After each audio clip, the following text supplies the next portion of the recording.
So I have a question for you this morning, somewhat of a riddle, if you will. The question I have for you is, what takes a lifetime to build, but only a moment to destroy? What takes a lifetime to build, but only a moment to destroy? Another way of putting it could be, what takes a lifetime to develop, but only one bad decision to completely dismantle? All of those things. But trust is the big one that I'm looking at, right? Trust. It takes a lifetime to build it. Trust is something that many of us spend years and years and years to develop. Think about a marriage relationship, right? You start out dating someone, you don't know them real well, right? But there's some sort of an attraction, and you probably wouldn't be dating them.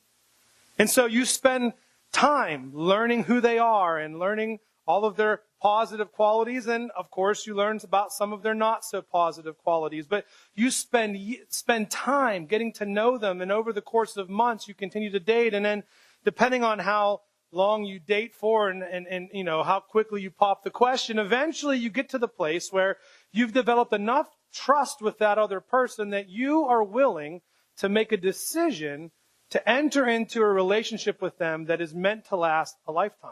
In marriage, right? We would not normally ask someone to marry us that we don't trust, right? Think about being a child. You know, I have young kids. My kids are 6 and 4. Some of you, your children are older, or they're grown and have children of their own. But think of the years that children spend earning the trust of their parents, so they get to the age of 16 and all they can think about is getting that driver's license and getting behind the wheel of their very first vehicle and being able to go and take themselves somewhere, right? Parents aren't going to allow their children to do that unless that child has shown over the years of their life that they can be trusted. Think about it from the perspective of an employer, right? People are not going to promote employees that they don't trust. And so employees will spend years developing trust with their employer. So that way, as they are trusted more, they can rise up the ranks, if you will, and they can get promoted, and they can increase their position in their company that they work for, because an employer is not going to promote someone they don't trust. And so we can think of all kinds of relationships and all kinds of situations where time has to pass in order for trust to be developed. And it can take a lifetime to develop that trust. But it can take one bad decision to destroy it. What can take a lifetime to build can be destroyed in a moment.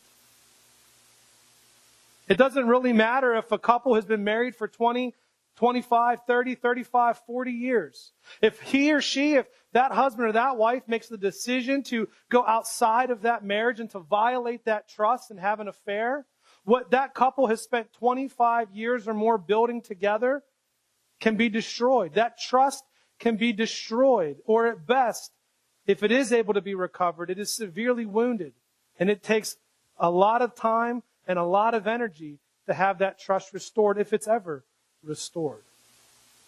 And I'd like to be able to say this morning that Christians don't have this problem. I'd love to be able to say that as followers of Jesus, we don't have the problem of violating others' trust and destroying what has taken lifetime or years to develop. I'd love to be able to say that pastors are above this, that this does not happen among the leaders within our Christian communities. I'd love to be able to say that our churches have been able to exist without violating the trust of those who attend and those who are a part of a body of believers. I wish that I could stand here and say that that is the case. But as we know and as we see, whether it's in the media or our own experience or with those that we talk to, that this is not the case.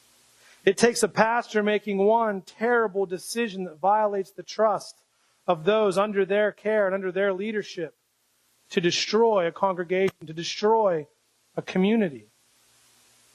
The problem is that we have an integrity problem.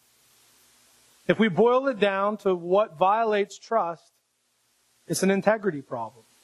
We have, as a society and as human beings, an integrity problem. We forget how vital this one word is, integrity. We're talking about values here. If you were here last week, you know that I started a series on values, and I was talking about the importance of values and how we need to know what we value, because the things that we value are going to be the things that we filter everything we do in this life through. Every decision we make, every priority we establish, every activity we participate in, every relationship that we engage in, all of it's going to be filtered through our values. The question is, are the values that we're filtering through the kinds of values that we want, right? Are they the things that we want to say are important to us? And last week I talked about how to know that the values you have are the values that you'd want to have. And so this morning I want to talk about one particular value, the value of integrity, right? If you have been here, or if you've looked on the church's website, or if you've looked on our Facebook page, you've noticed that we have posted some core values about Butler City Church. And one of the core values that we hold here at this church is integrity. It's the first one that we have listed. And there's a reason for that. But one of the core values we have is integrity. And simply put, integrity means to do the right thing. To do what's right. When I was in the Army, one of the Army core values that we had was integrity. And the way the Army defined integrity was to do what's right, both legally and morally. But simply put, integrity is to do the right thing. And I would add that it's to do the right thing, especially when no one else is watching. Especially when no one else is going to know whether you did the right thing or not. That is what I would say is the definition of integrity. And so we have an integrity problem. We have a problem with doing the right thing. And if you don't believe me, look at what's going on in the world around us. Trust is being broken left and right. Nobody believes anybody. Nobody trusts anybody because we have forgotten how to do the right thing. In Paul's letter to Titus, and this is sort of where I'm going to be preaching from this morning, but in his letter to Titus, Paul was writing a letter. It's one of his pastoral letters, right? Paul wrote a number of different epistles, and they all had different purposes. But Titus is a letter that Paul wrote to a specific person named Titus, who was a pastor. He was a leader, right? In the beginning of the letter that Paul writes to Titus, it mentions that Titus was a pastor in the area of Crete. And he was also a Greek pastor. He was not Jewish. He was a Gentile who had come to know Christ and now was a leader. And so Paul writes this letter, and in this letter, he is encouraging Titus on how to establish the churches in the area of Crete. And he's giving him some instruction on what to do. And one of the things that he asks Titus to do is to find other people that they can develop into elders in these various churches in this area. So Titus is sort of overseeing a number of different churches and a number of different communities of faith within this area. And he's been given the challenge of identifying and training up leaders to lead these groups of people, right? And so if you have your Bible and you want to open to Titus chapter 2, and it'll be up on the screen if you don't, but Titus 2, we're going to just look at a few verses 7 and 8. So what has happened here is Paul has kind of opened up his letter and he's explained to Titus that this is what I want you to do. I need you to raise up elders. I need you to train up leaders to sort of lead these churches in this area. And you are the person that I've designated to do that. And so he gives him these different, I'd say behaviors, if you will. And he kind of breaks it down. He talks about, with older men, this is what you should train them to do. With older women, this is what you should train them to do. With your young women and your young men, train them. And so he's sort of giving a prescription on this is the type of behavior and this is the type of lifestyle that the followers of Jesus in the area need to attain to live towards, right? This is the type of lifestyle that is necessary, especially for those that you are going to identify as leaders in these communities of faith. And so he says all that, and he gives all this instruction, and then he says this in Titus chapter 2, verses 7 through 8. He says to Titus, he says, "In everything, set them an example by doing what is good. In your teaching, show integrity, seriousness, and soundness of speech that cannot be condemned, so that those who oppose you may be ashamed because they have nothing bad to say about us." And so we can see in this text that what Paul is saying to him is, okay, Titus, this is the types of characteristics, or these are the qualities that the people in the community of faith that you find yourself leading need to live by. These are the types of qualities that those that you identify as potential leaders in the church need to identify with these types of qualities in their lives. But then he goes on to say, it's not enough for you to simply teach them what they're supposed to do. It's not enough for you to simply tell them what they're supposed to do. But he says right in verse 7, but in everything set them an example by doing what is good. Set them an example by doing what is good. And so we see these three areas, right? These three areas that Paul is going to sort of talk about with this, and these few verses with Titus. And really it comes down to integrity. What he's really telling Titus is that you need to be a man of integrity. Because the level of integrity in which you possess, the level of integrity in which you live out in your daily life and in the way that you're interacting with these people is going to affect what you do in three ways. And the first way is going to be in his ability to influence, in his influence. So Titus chapter 2, verse 7, the first verse there, and really I'm looking at the first half of the verse. So we would say Titus 2, 7a. I'll read it again. He says, in everything set an example by doing what is good.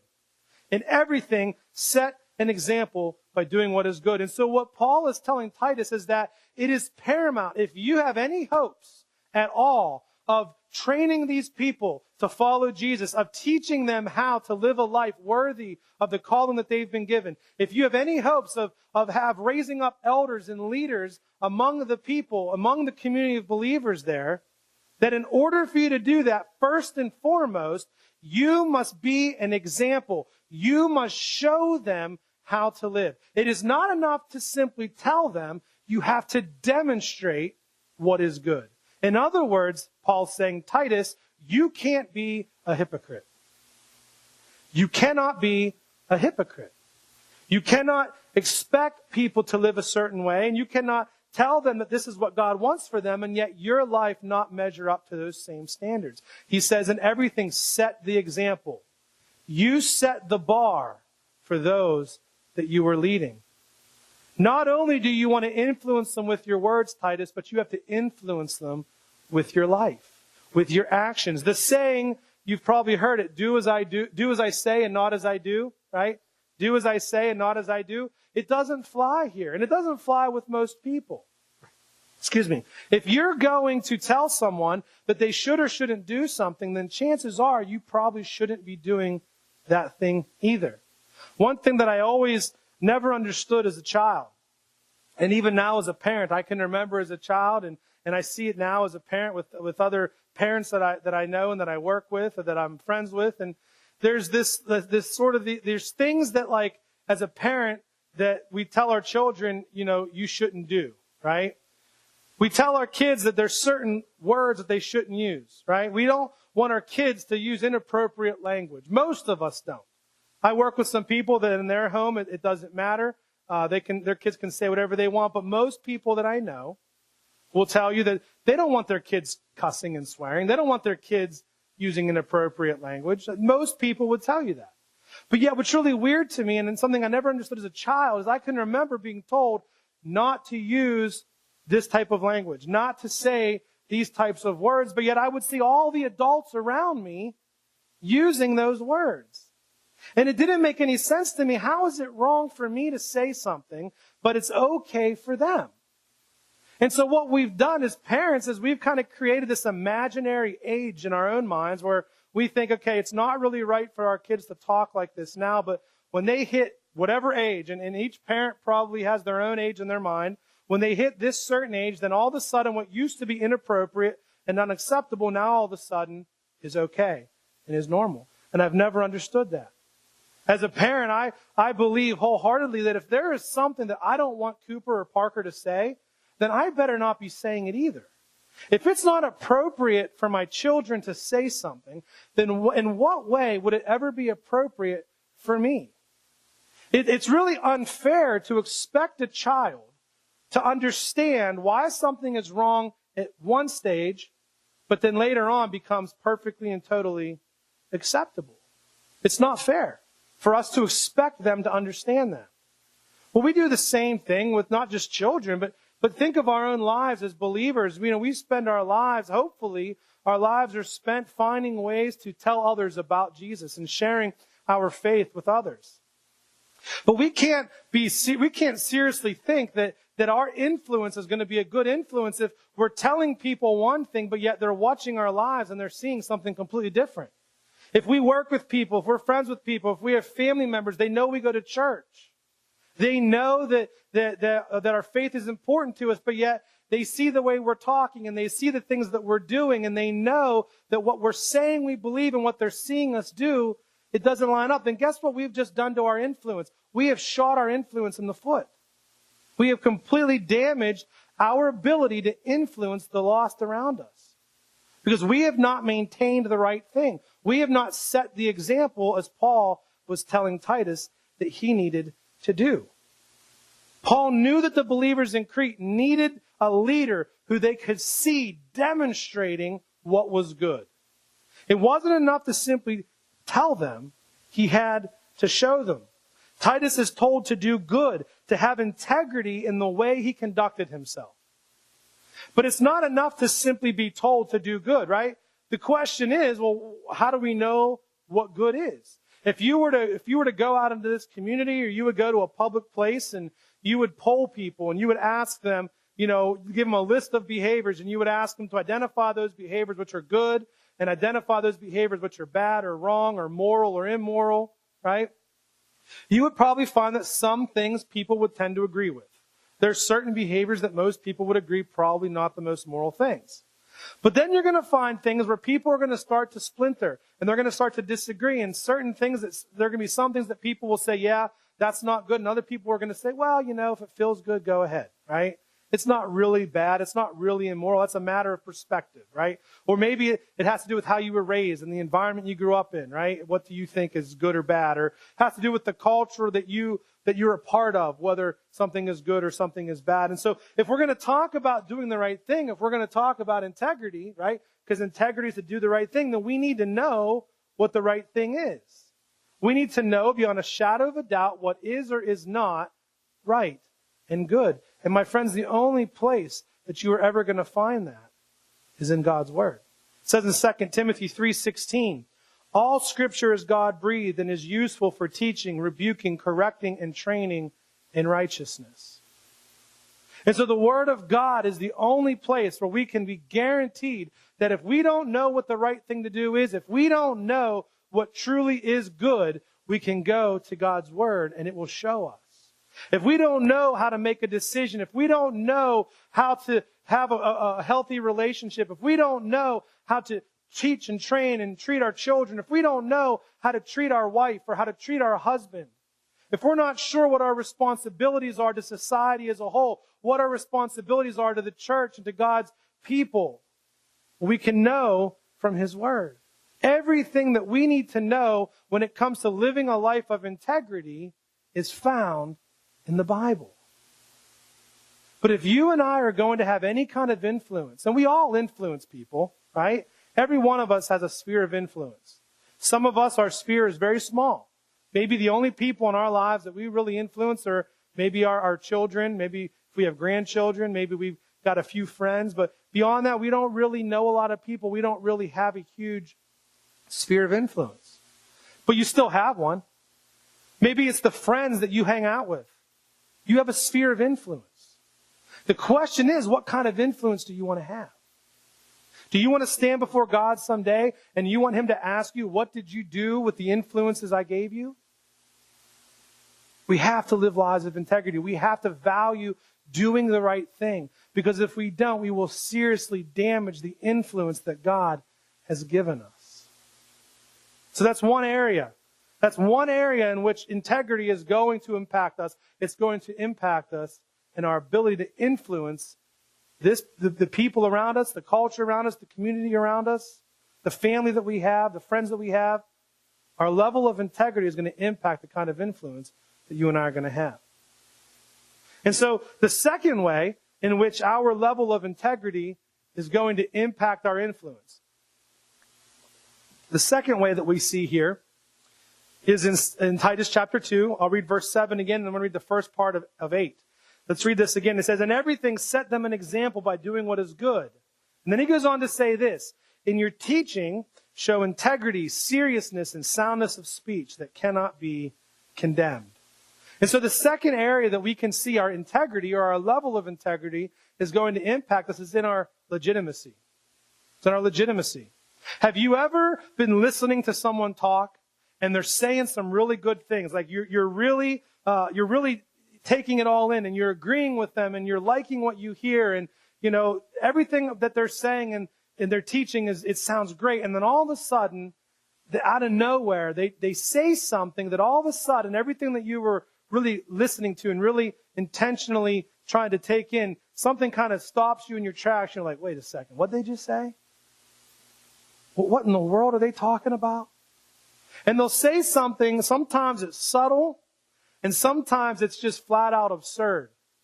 And so they'll say something and we'll be like, what in the world? Why did they say that?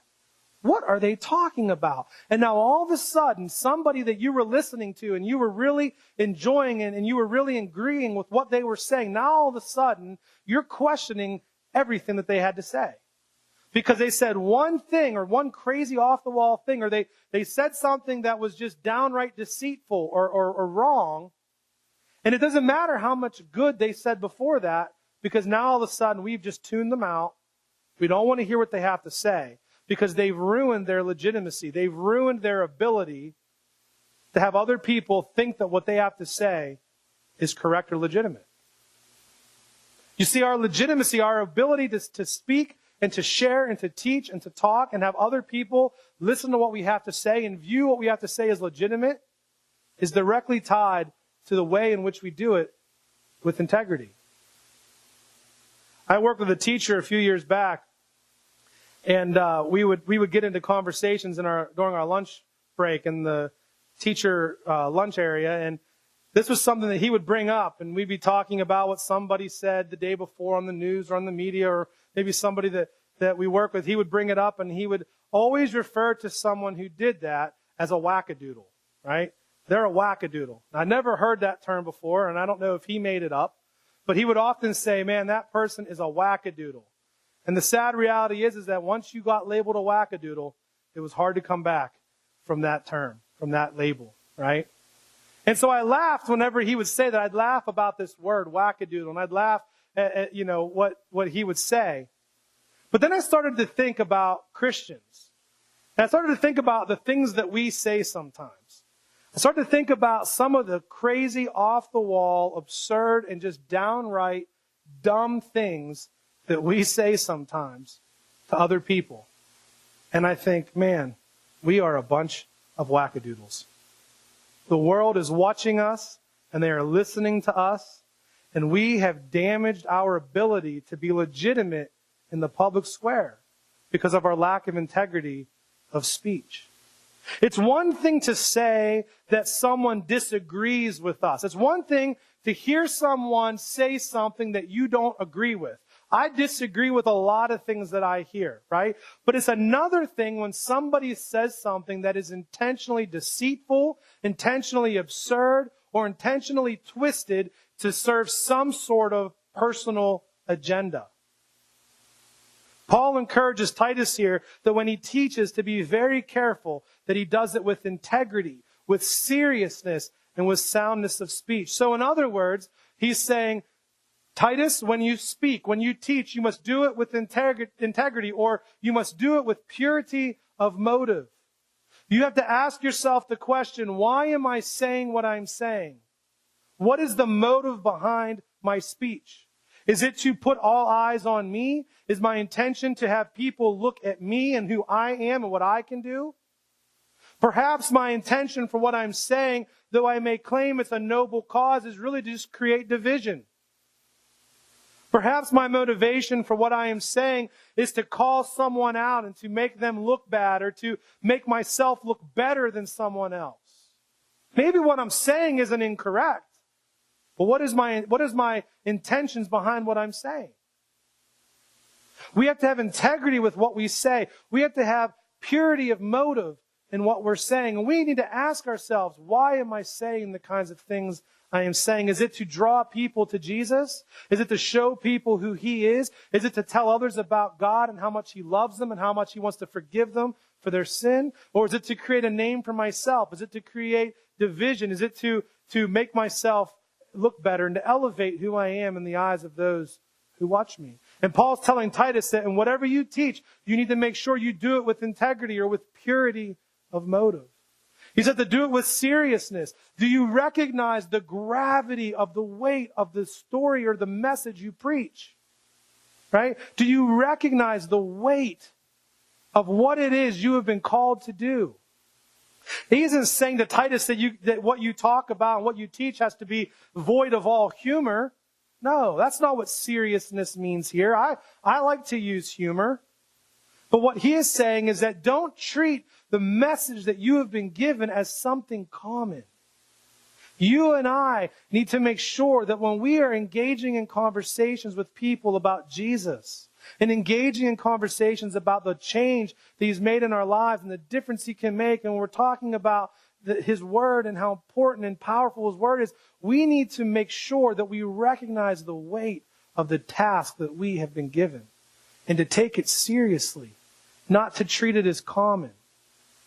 And the third thing he says there is that you need to do it with soundness of speech.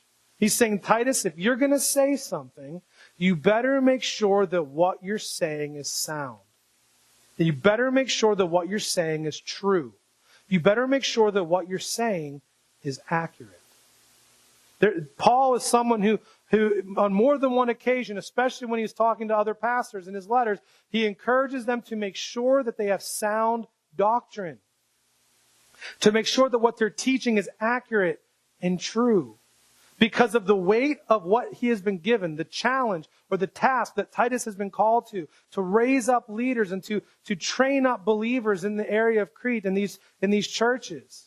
That he needs to have soundness or accuracy in the kinds of things that he is going to be talking about. He needs to make sure that what he is saying is true before it ever comes out of his mouth. Because if he doesn't, then people will not take him seriously. He will damage his legitimacy if he does not use integrity in the way that he speaks and in the things that he is teaching. Now, don't misunderstand me. This does not mean that if you do this, if you use integrity in the way you teach and the way that you talk and the things that you share, that means everyone's just going to agree with us, right? It doesn't mean that, because you used integrity in how you taught and how you spoke and how you shared, that means that everyone you talk to is going to agree with you on the basis of your integrity. That is not what I am saying. But what I am saying is that we already have critics, right? We already have people who are looking at what we're saying and waiting to pick it apart because we do something dishonestly or because we do something with the wrong motives. Why would we ever give them any more ammunition than they already have? Why would we ever give them an excuse? If you want someone to be a critic of what you have to say, if you want somebody to disagree with you, then let them be a critic on the basis of the truth. Their inability to agree with the truth. Don't allow them to be a critic of you because you've done something in a way that was untrustworthy. And now you've given them a reason to be a critic. Let them be a critic of the truth, not of our character. Give no one an excuse to be able to say otherwise. And the third thing, finally, the third area, the third way in which our lives are impacted by the level of integrity that we possess, the level of integrity that we live out in our lives is in our reputation. So the first was in our influence, the second is in our legitimacy, and the third and final one is in our reputation. So Titus chapter 2, we read verses 7 through 8. We're going to look at the last part of verse 8. But I'm going to read it all to you again. So here's what we've read so far. In everything, set them an example by doing what is good. In your teaching, show integrity, seriousness, and soundness of speech that cannot be condemned. And then the last part here, he says in the second half of verse 8, so that those who oppose you may be ashamed because they have nothing bad to say about us. So that those who oppose you may be ashamed because they have nothing bad to say about us. Integrity affects our reputation. Paul was making it clear to Titus that there would be those who oppose you. He's not saying that if you live a life of integrity, that no one's ever going to come against you, that no one's ever going to disagree with you, that no one's ever going to oppose you. That's not what he says here. He is saying you live a life of integrity so that when there are those who oppose you, not if, when, because we will always have people who oppose us, because the word tells us that the ideologies and the values of this world are in direct conflict with the ideologies and the values of God and his word. Jesus says that the world would hate his followers because it first hated him. And so Paul says to Titus, you're going to have people who oppose you, but when they do, have your life be so marked with integrity in what you do and in what you say, that when they oppose you, they will have no way of opposing who you are on the basis of your character. So they will be ashamed because they have nothing bad to say about you. Let them oppose you on the truth. If they don't want to agree with the truth, then they can oppose the truth, but they're not really opposing you, Titus. They're opposing God. They're not really opposing what you say, Titus. They're opposing what God has said in his word. But do not ever give them a reason to oppose you on the basis of your character. Integrity will impact our reputation. They may disagree with your position, but they will never be able to attack who you are. And even if they do, there will be no legitimacy to their claim. The world is watching. They're looking for us to do something, to show a crack in our armor, to show that we don't really mean what we say, to find us out to be hypocrites. That is what the world wants. They want us to be hypocrites. They want us to fail. They want to be able to point and say, I knew it. They didn't really believe what they claimed to believe. Let us as Christians and as a church stop giving people ammunition. Proverbs 10:9 says, whoever walks in integrity walks securely, but whoever takes crooked paths will be found out. Whoever walks in integrity walks securely, but whoever walks a crooked path will be found out. It's not a matter of if, it's a matter of when.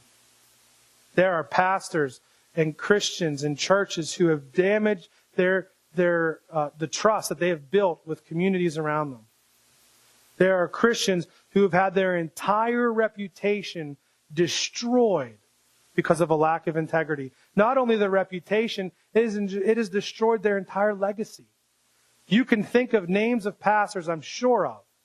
You can think of names of pastors, and I'm not picking on pastors. I'm not calling anybody out. I'm saying that we know what I'm talking about to be true, because there's pastors that you can think of that have done something, that have demonstrated a lack of integrity, and it has destroyed their legacy. They will never be remembered for all the good they did. All the good they might have done, and all the people they maybe have led to the Lord, they will not be remembered for that. They're going to be remembered for the lack of integrity that they displayed. And that is their legacy and their reputation. It's been destroyed. You and I can have our reputation and our legacy destroyed because of a lack of integrity. We have all seen it. We all know what the lack of integrity has done and how it has destroyed people's perception of the church. God forgive us if we ever have a reason, give people a reason to have that same perception.